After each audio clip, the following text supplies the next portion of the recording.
저는 중고등학교 다닐 때 알파벳 N자로 시작하는 그 운동화를 그렇게 신고 싶었어요. 그게 소원이었습니다. 중고등학교 다닐 때. 일명 나이와 키 운동화라고 하는데요. 당시에는 아주 고가였습니다. 고가였기에 어머니께서는 항상 같은 N자로 시작하는 나이와 키 운동화의 짝퉁격인 나이스 운동화를 사다 주셨어요. 나이스 운동화. 아마 저와 연배가 비슷하신 분들은 아마 기억을 하실 거예요. 운동화를 여러분 이제 발이 커지니까 중고등학교 다닐 때는 자주 이렇게 신어야 되는데, 갈아 신어야 되는데, 그때마다 엄마에게 제가 부탁을 하죠. 이번에는 제발 나이와 키 운동화를 좀 사달라고. 근데 어머님은 그냥 항상 사오시는 것이 이 나이스 운동화였습니다. 나이스 운동화. 중고등학교 다닐 때였기 때문에 굉장히 여러분 제가 존심이 상했어요. 나이스 운동화를 신고 다니면서도 굉장히 존심이 상했어요. 근데 그것이 지금도 한이 남아있나 봐. 운동화를 사러 매장에 가게 되면요, 여러분 요즘에 브랜드가 얼마나 많습니까? 굉장히 많잖아요. 근데 아직도 무의식적으로 제가 나이와 키 운동화를 집어들고 있더라고요. 이게 무서운 거예요. 그러니까 그게 한이 되어 있는 것이죠. 당시에는 이 나이와 키 운동화를 신고 다니는 친구들이 굉장히 부러웠습니다. 굉장히 부러웠어요. 그런데 요즘은 나이와 키 운동화가 당시보다는 보편화되었습니다. 대중화되었어요. 물론 지금도 고가임에는 틀림이 없지만 제가 중고등학교 다닐 때에 비해서는요, 훨씬 구하기가 쉬워졌습니다. 그러다 보니 요즘은 나이와 키 운동화의 짝퉁은 쉽게 찾아볼 수가 없어요. 명품 브랜드가 아닌 거예요, 요즘에는. 그만큼 짝퉁은 보통 모조품이라고 말을 하는데, 명품일 경우에만 짝퉁이 있습니다. 여러분, 짝퉁은 아무거나 만드는 거 아니에요. 명품일 때만 짝퉁이 있다는 거예요. 예를 들어 보면요, 어떤 브랜드에 짝퉁이 나오기 시작했다. 이제 그 브랜드는 이미 명품화로 접어들게 된 거예요. 진입하게 된 것입니다. 그렇기 때문에 오히려 기뻐해야 되는 거예요. 그 브랜드를 만든 사람은. 예를 들어 보면요, 동일한 재질의 가방이라도 명품 라벨이 붙게 되면요, 여러분 가격 차이가 수십 배, 수백 배가 된다고 그래요. 수십 배, 수백 배. 아니, 명품은 비싸게 부를수록 잘 팔린다고 합니다. 백화점 명품 매장에 처음으로 이제 근무하게 된 한 청년이 자신의 생각과 자신의 이렇게 수준으로 명품 매장에 들어오는 그 고객들에게 되도록이면 값싼 것을 이렇게 권유했다고 그래요. 값싼 것을. 여러분, 보통 사람들이 물건을 살 때 가성비를 따지죠. 따집니까? 따지지 않습니까? 따지기 때문에 가격 대비 성능, 이게 가성비 아닙니까? 그러니까 자신의 생각과 자신의 수준으로 너무 비싼 거야, 이 물건들이. 이 가방 하나에 몇백만 원씩 하니까 너무 비싸니까 자신의 생각으로, 자신의 수준으로 굉장히 싼 것, 그 가운데서도, 그것도 고가지만, 그걸 여러분 권유를 했다고 그래요. 권유를 하니까 막 화를 내더래요, 고객들이. 뭐 하는 거냐고, 더 비싼 것 없냐고. 여러분, 그런 말을 제가 들었습니다. 그러기에 각 기업에서는 자신이 생각하는 브랜드가 명품 반열에 오르도록 사활을 거는 것이죠. 그런데 신자의 경우에도 일반적인 보통의 신자가 있는 반면에 명품 신자가 있다는 사실을 여러분 기억하시기를 바랍니다. 또한 그 명품 신자를 흉내내는 짝퉁 신자도 엄연히 존재하고 있다는 거예요. 그러나 명품은 매우 고가이다 보니 대중적이기보다는 희귀적 가치가 있습니다. 희소적인 가치가 있어요. 그렇기 때문에 하나님께서는 저와 여러분들 모두 다 명품 신자가 되기를 원하시고, 우리도 그것을 소망하지만 명품 신자는 그렇게 많지 않다라는 거예요. 많지 않다라는 거예요. 오히려 명품 신자를 흉내내다가 짝퉁 신자가 되기도 합니다.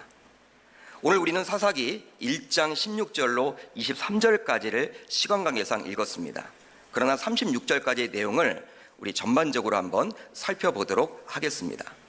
오늘 말씀을 통해서 주님이 인정하시는 명품 신자가 과연 어떠한 사람인지, 또한 어떻게 하면 저와 여러분들이 평생토록 명품 신자로 살아갈 수 있을지 한번 내용에 대해서 살펴보고자 합니다. 하나님께서는 여호수아의 지도력 아래 이스라엘 백성들로 하여금 요단강을 건너서 가나안 땅을 정복토록 했습니다.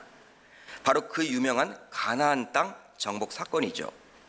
정복 전쟁입니다.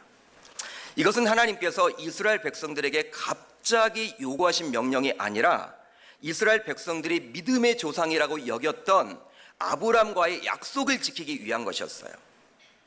또한 신명기는 율법서입니다. 율법서인데 어떤 말씀이 기록되어 있냐면 이제 자신이 선택한 이스라엘 백성들이 이제 가나안 땅에 들어가게 될 텐데 그 가나안 땅에서 들어가서 지켜야 할 규례에 대해서 다루고 있는 책이 바로 신명기예요. 하나님의 율법의 말씀이죠. 이제 복된 곳 가나안 땅에 들어가서 젖과 꿀이 흐르는 하나님의 약속의 땅에 들어가서 신자로서 어떻게 살아가야 하는가. 여러분, 그 내용이 바로 율법서인 신명기 말씀입니다. 그런데 그 말씀 가운데 다음의 말씀이 나와요. 오직 내 하나님 여호와께서 내게 기업으로 주시는 이 민족들의 성읍에서는 호흡이 있는 자를 하나도 살리지 말지니 곧 헷 족속과 아모리 족속과 가나안 족속과 브리스 족속과 히위 족속과 여부스 족속을 내가 진멸하되 내 하나님 여호와께서 내게 명령하신 대로 하라. 아멘.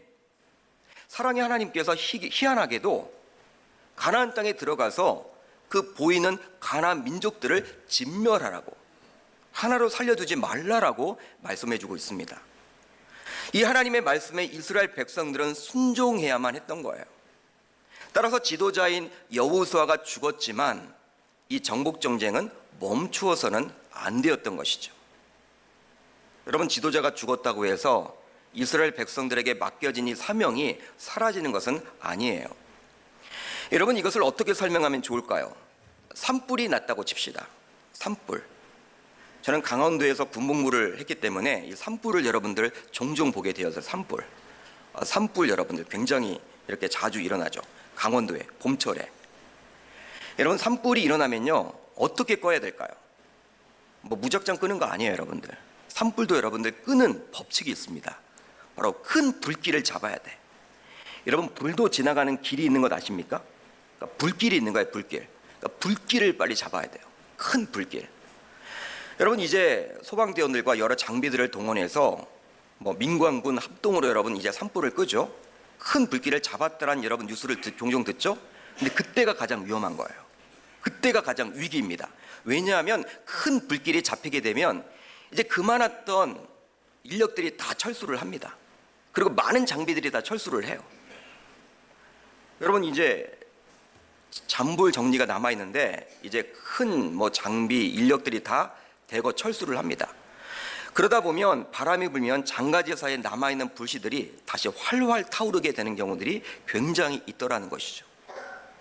마찬가지로 여호수아가 살아생전에 여리고성을 비롯하여 많은 가나안 땅을 정복했습니다. 그러나 아직 구석구석에는 완전히 정복하지 못한 땅이 있었고 가나안 족속들이 여전히 살고 있었어요. 그러게 여호수아가 죽은 이후에는 땅을 분배받은 지파들이 앞장서서 그곳을 정복해 나아가야만 했던 거예요. 여러분, 이것은 해도 되고 안 해도 되고 하는 문제가 아닙니다. 하나님의 율법의 말씀인 신명기 말씀에 분명히 기록되어 있어요.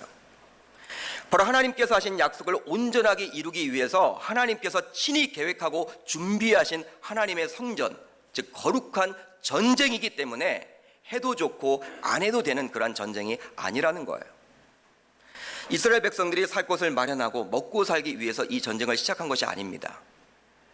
바로 하나님께서 친히 아브라함에게 주셨던 그 약속의 말씀을 이루기 위한 전쟁이기 때문에 그러게 이스라엘 각 지파에서는 여호수아가 죽었지만 이 가나안 정복 전쟁을 계속해서 해나가야만 했던 것이죠. 그러게 하나님께서는 12지파의 대표격인 유다 지파로 하여금 우선적으로 정복 전쟁을 하도록 요구합니다. 우리가 여러분 저번에 1장 말씀 첫 번째 시간 우리가 1장을 지금 3번에 걸쳐서 살펴보고 있는데 이 사사기 처음에 여러분 우리가 살펴보았을 때 여러분 말씀드렸을 거예요. 우리 가운데 누가 올라가야 합니까? 하나님한테 이렇게 여쭤보니까 하나님이 어떻게 이야기를 합니까? 유다 지파로 하여금 올라가라고 말씀하셨죠. 그런데 하나님께서는 이렇게 약속을 해주셨어요. 유다 지파로 하여금 올라가라고 말씀하시면서 어떻게 약속을 해주셨냐면 사사기 1장 2절 하반절이에요. 보라, 내가 이 땅을 그의 손에 넘겨 주었노라. 아멘. 아멘. 넘겨주었노라. 여러분, 넘겨주었노라. 여러분, 어떤 형으로 쓰여져 있냐면 미래형이 아닙니다. 바로 현재 완료형으로 쓰여져 있어요. 아직 유다 지파가 나가서 싸우기 이전이에요. 미래에 벌어질 일입니다. 그렇기 때문에 현재 완료형이 아니라 미래를 사용하는 것이 어법상, 문법상 맞겠죠. 넘겨줄 것이다 라고 쓰여지는 게 여러분 맞아요. 여러분, 성경에 이게 모순입니까? 그렇다면 여러분들은 모순이라고 생각을 하십니까? 아니에요. 여러분들, 모순이 없죠. 성경은 하나님의 말씀이기 때문에 진리임을 믿으시기를 바랍니다. 여러분, 넘겨줄 것이다, 이렇게 우리는 기대를 하지만 성경을 보게 되면 사사기의 저자는 어떻게 기록을 하고 있냐면 넘겨주었노라, 이렇게 기록을 하고 있다는 거예요.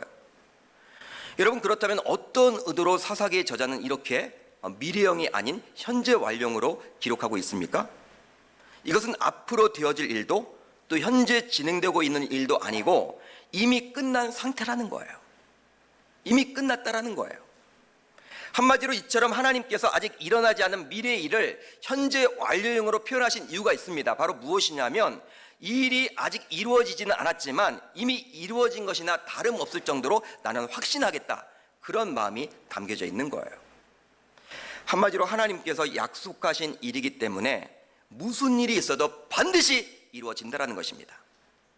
쉽게 말하면 이미 이 전쟁은 끝난 전쟁이란 거예요. 이길 수밖에 없는 전쟁이란 거예요. 이기는 전쟁이란 거예요. 질 확률이 거의 없다라는 거예요. 질 확률이 전혀 없다라는 거예요. 나가면 이깁니다. 그렇기 때문에 유다 지파는 나가서 싸우기만 하면 되는 거예요. 숟가락만 얹으면 되는 거예요, 여러분. 나가서 싸우기만 하면 반드시 승리가 보장된 전쟁이 바로 이 전쟁이었습니다. 유다 지파도 이런 하나님의 약속의 말씀을 잘 알고 있었어요. 잘 알고 있었습니다. 그리고 실제로 유다가 올라감으로 하나님께서는 유다 지파로 하여금 큰 승리를 거두도록 하죠. 유다가 올라가매 여호와께서 가나안 족속과 브리스 족속을 그들의 손에 넘겨주시니 그들이 벳석에서 10,000명을 죽이고. 아멘. 여러분, 이러한 분위기 속에서 유다 지파는 계속해서 정복 전쟁을 치르게 됩니다. 유다가 그의 형제 시몬과 함께 가서 스밧에 거주하는 가나안 족속을 쳐서 그곳을 진멸하였으므로 그 성읍의 이름을 호르마라 하니라.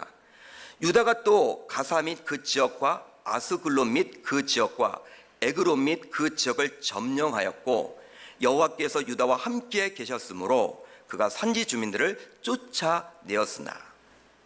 여러분, 한마디로 무엇을 말합니까? 연승의 연승을 거뒀다라는 거예요. 유다 지파가 가는 곳마다 승리했음을 말해주고 있습니다. 승승장구를 하게 된 것입니다. 무섭게 여러분 치고 올라가는 거예요. 백전백승을 거두게 된 것이죠, 한마디로. 그런데 유다 지파는 이 전복 전쟁을 해나가는 데 있어서 말로가 좋지 못합니다. 여러분, 실수가 있어요. 말로가 좋지 못해. 바로 그 내용이 어디에 나오냐면 오늘 말씀 19절 하반절에 잘 기록이 되어 있습니다. 우리 한번 자막을 통해서 같이 읽어봅니다. 시작.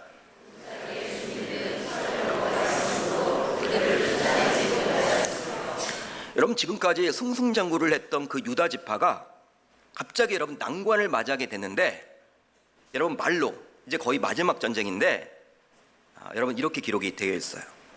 골짜기의 주민들은 철병거가 있으므로 그들을 쫓아내지 못하였다. 무슨 말입니까? 유다 지파가 산지 주민들은 쫓아내었지만 골짜기의 주민들, 즉 산과 산 사이에 움푹패인 평지가 있죠, 여러분. 그곳에 살고 있는 주민들은 쫓아내지 못했다라는 거예요.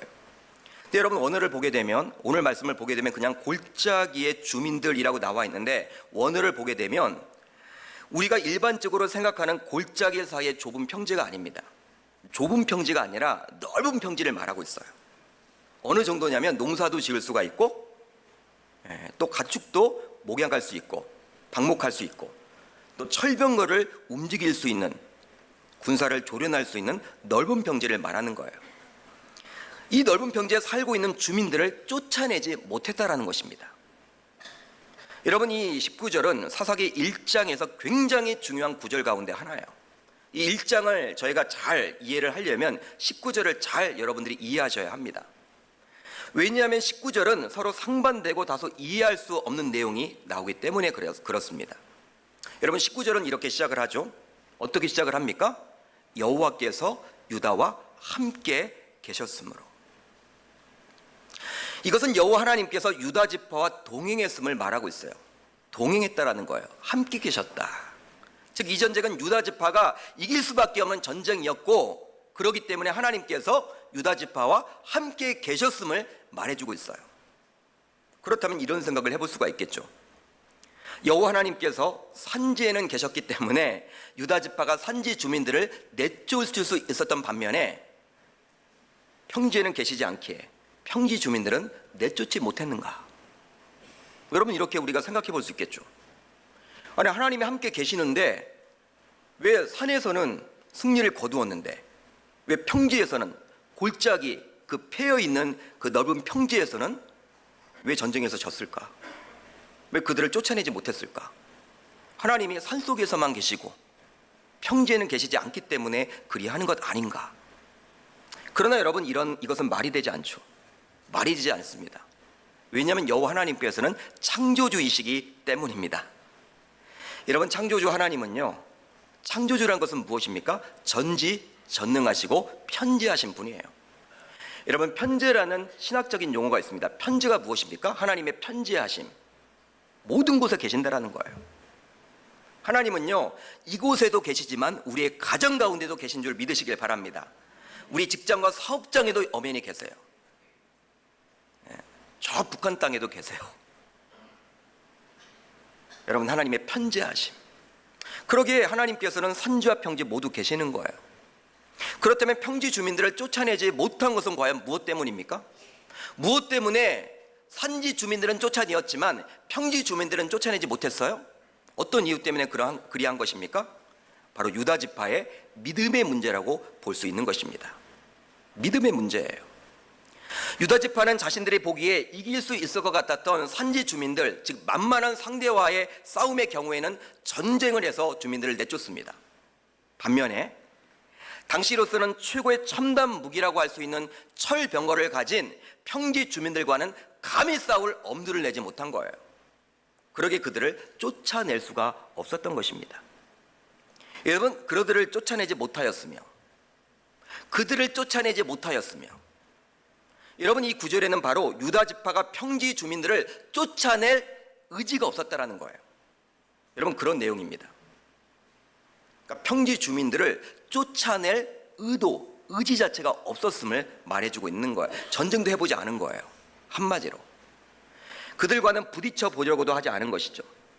그렇다면 왜 유다 지파는 철병거를 앞세운 평지 주민들 앞에서는 하나님께서 약속하신 말씀을 떠올리지 못하고 또 하나님께서 지금도 함께 하신다라는 것을 느끼지 못하고 왜 그렇게 무기력하게 주저앉았을까요?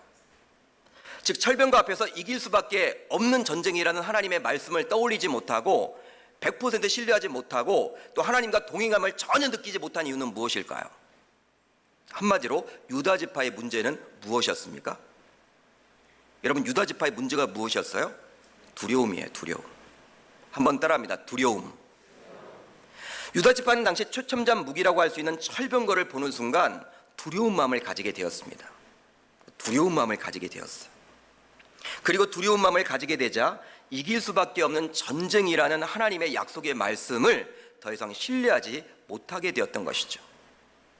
또한 하나님이 지금도 함께 계신다라는 그 확신을 더 이상 하지 못하게 되었습니다. 여러분 이렇게 이끈 것이 바로 무엇 때문에 그리했다라는 거예요? 바로 두려운 마음.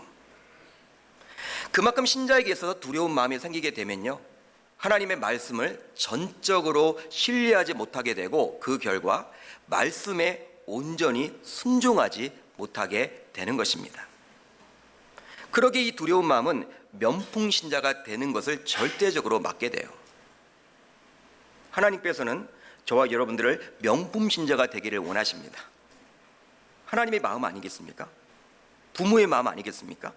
그러니까 저와 여러분들이 보편적인 일반적인 신자가 아니라 기왕 예수 믿는 것, 명품 신자가 되기를 원하시거든요. 그런데 이 두려운 마음이 생기게 되면요, 명품 신자가 되는 것을 절대적으로 막게 되는 거예요. 이룰 수 없게 되는 거예요. 여러분, 하나님이 보시기에 명품 신자는요, 하나님의 말씀을 신뢰함으로 온전히 순종하는 자임을 믿으시기를 바랍니다. 그러나 두려운 마음이 생기게 되면 온전히 순종하지 못하도록 막죠. 살아가는 성도 여러분, 하나님의 말씀에 대한 순종은 100% 순종할 때 그것이 온전한 순종이 됨을 믿으시기를 바랍니다. 여러분, 말씀에 대해서 99% 순종을 하지만 1% 순종을 하지 않으면요, 그건 온전한 순종이 될 수 없는 거예요. 성경이 말하는 진정한 순종, 온전한 순종은요, 100% 순종을 말하는 것입니다. 아무리 우리가 99번을 잘했다 할지라도 한 번 불순종하게 되면 하나님은 우리들을 명품 신자로 인정해 주지 않아요. 바로 명품 신자를 흉내내고 있는 짝퉁 신자로 우리 주님이 여긴다라는 거예요. 왜? 99번 순종했기 때문에.